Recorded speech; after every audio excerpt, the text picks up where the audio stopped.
Assalamualaikum warahmatullahi wabarakatuh. Perkenalkan, nama saya Muhammad Adil Hidayat. Saya dari kelompok 3 yang beranggotakan. Nama saya Dede Kurniawan. Perkenalkan, nama saya Mufito Afif. Pada kesempatan kali ini, kelompok kami akan membahas video edukasi tentang sampah.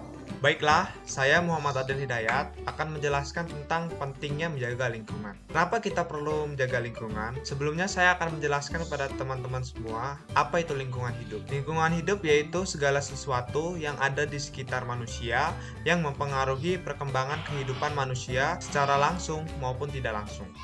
Seperti definisi di atas, lingkungan mempengaruhi kehidupan manusia, yang berarti apa yang dilakukan manusia terhadap lingkungan, itulah yang akan berbalik kepada manusia tersebut. Jika manusia menjaga lingkungan dengan baik, maka lingkungan pun akan memberikan dampak yang baik untuk kehidupan manusia. Seperti contohnya, jika kita menghemat penggunaan air, maka persediaan air makin banyak dan makhluk hidup seperti manusia tidak akan kekurangan air. Jika kita tidak kekurangan air, maka kita bisa minum banyak air putih yang salah satu kegunaannya untuk kesehatan ginjal, agar ginjal kita bisa menyaring racun-racun yang masuk ke dalam tubuh kita. Begitu juga sebaliknya, jika kita tidak menjaga lingkungan seperti membuang sampah sembarangan, di lingkungan seperti di sungai, maka itu akan membuat pencemaran lingkungan yang membuat lingkungan tersebut menjadi bau tak sedap dan juga tidak enak dipandang, serta dapat juga menyebabkan bencana alam seperti banjir akibat sampah-sampah yang dibuang di selokan membuat mampet saluran air dan membuat air meluap ke atas jalan. Masih banyak lagi sebenarnya manfaat menjaga kebersihan lingkungan. Karena itu kita harus menyadari akan pentingnya kebersihan lingkungan tersebut, mulai dari rumah kita sendiri, misalnya rajin menyapu halaman rumah, rajin membersihkan selokan rumah, membuang sampah pada tempatnya, dan kita juga harus bisa melestarikan pepohonan yang berada di lingkungan sekitar kita dan menjaga agar tidak dirusak oleh orang lain. Semakin kita menjaganya, semakin enak untuk dipandang. Lingkungan akan lebih baik jika semua orang sadar dan bertanggung jawab akan kebersihan lingkungan. Karena hal itu harus ditanamkan sejak dini.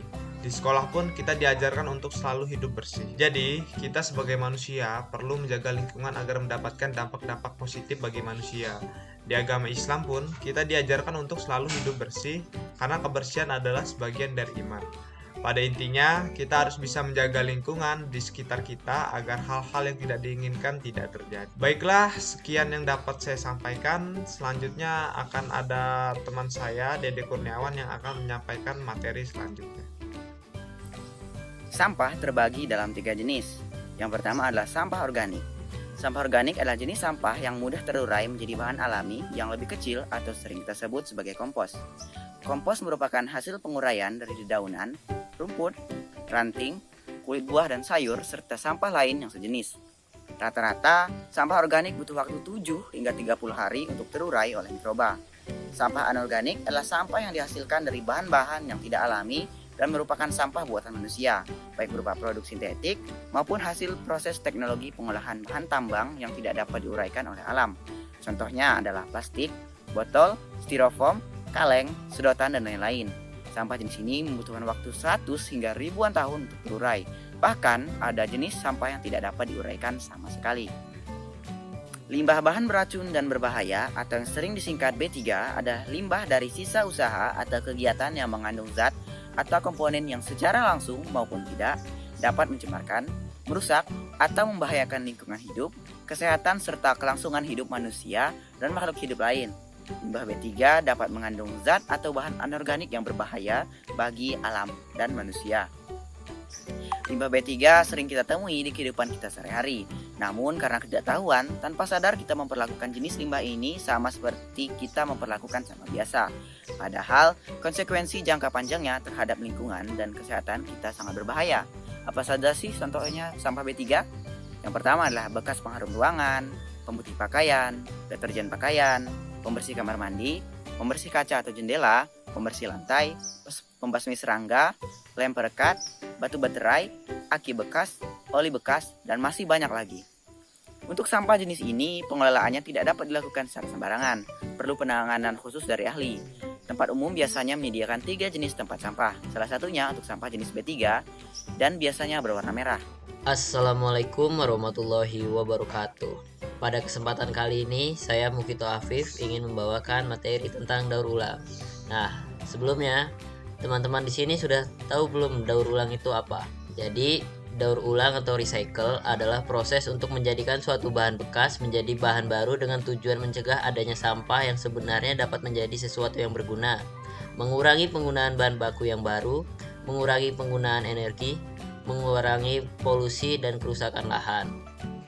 Material yang bisa didaur ulang terdiri dari jenis sampah kaca, plastik, kertas, logam, tekstil, dan barang elektronik.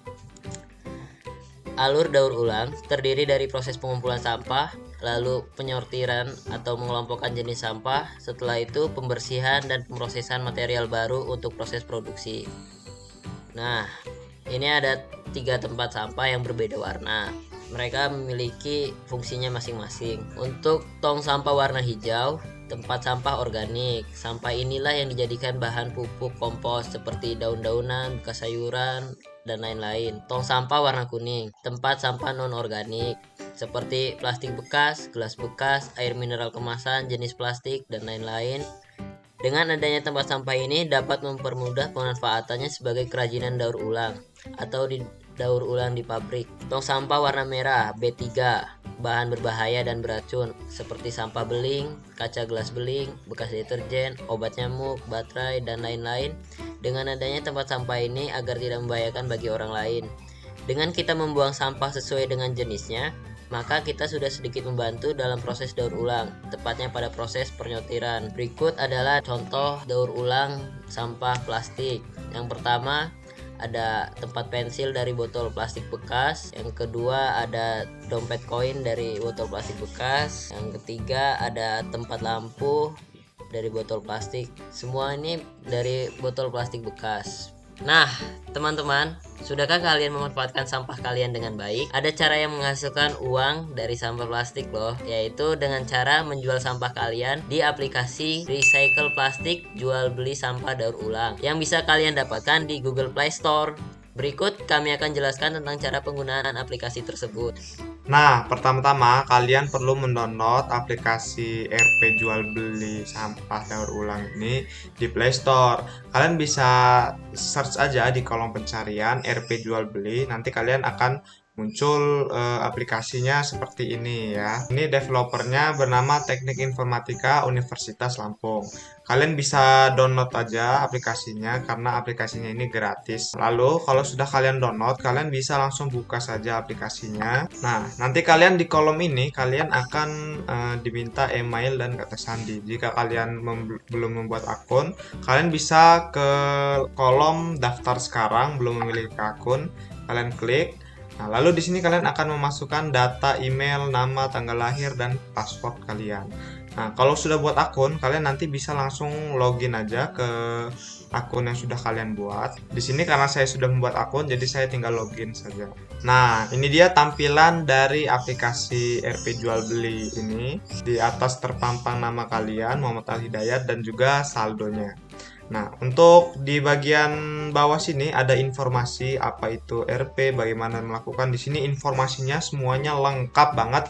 Jadi kalian bisa akses tutorialnya. Jika kalian masih ada yang belum dimengerti, kalian bisa lihat di bagian informasi saja. Lalu di sini saya akan memberikan tutorial bagaimana sih proses kita menjual sampah-sampah ataupun barang-barang daur ulang yang akan kita jual. Di sini pertama-tama kalian perlu melihat daftar barang jual beli. Jadi barang-barang apa saja yang dibeli oleh pelapak.